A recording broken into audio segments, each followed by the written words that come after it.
সবাইকে অভিনন্দন। আমরা গত শুক্রবার এসেছিলাম ভবেরচরের ঠিক একটু আগেই অবস্থিত আলিফ কাচ্চি রেস্টুরেন্টে কাচ্চি খাওয়ার জন্য। শুনেছি এখানে কাচ্চি হয় খুবই ভালো মানের, আর এই রেস্টুরেন্টটা বাইরে থেকে খুবই চমৎকার, পরিবেশ একদম নিরিবিলি, গাছপালায় ভরপুর। আমরা প্রথম রেস্টুরেন্টে ঢুকি। রেস্টুরেন্টে ঢোকার পরেই এর ডান পাশে একটা ভিআইপি রুম আছে। সেই কেবিন রুমে আমরা যাই এবং ওয়েটারকে ডাকি অর্ডার দেওয়ার জন্য। ওয়েটার খুব তাড়াতাড়ি আসেনি, দেরি করে আসে এবং তাকে দুটো কাচ্চি অর্ডার দিই। মেনু কার্ড চাই, সে দিতে পারেনি। তারপর মুখে মুখে অর্ডার দেওয়ার পর সে কাচ্চি দুটোই সার্ভ করে, কিন্তু সার্ভ সিস্টেম ছিল খুবই এলোমেলো। হঠাৎ করে আসা সাথে ছিল আমার মা, কিন্তু সালাদটা অনেকবার বলার পরে সে নিয়ে আসে এবং খাবারের মান প্রথম দেখাতেই কেমন একটা এলোমেলো লেগেছিল, খুব একটা ভালো মনে হচ্ছিল না।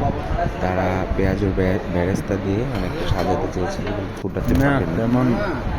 তারপর সালাদ আনার জন্য কয়েকবার বলার পর সে আসে, কিন্তু সালাদের মানটা খুবই নগণ্য আলু ছিল। আর কাচ্চির ভেতর দুটো আস্ত আলু দেওয়া ছিল, যা অনেকটাই বেমান আনছিল কাচ্চির সাথে। যখন আমরা খাচ্ছিলাম, মাংসের পরিমাণটাও খুবই নগণ্য ছিল। সালাদগুলো ছিল অনেক পুরাতন শসা এবং টমেটো দিয়ে বানানো, খুব একটা ভালো ছিল না। শসাগুলো ছিল অনেকটাই পাকা শসা। চেঞ্জ করে আনার পরে যদিও সে কিছু শসা ছেড়ে দিয়েছিল, সালাদটা খুবই নগণ্য ছিল কাচ্চির দামের তুলনায়।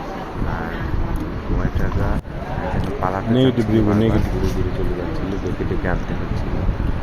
ব্যাপারটা ছিল কেমন যেন এলোমেলো।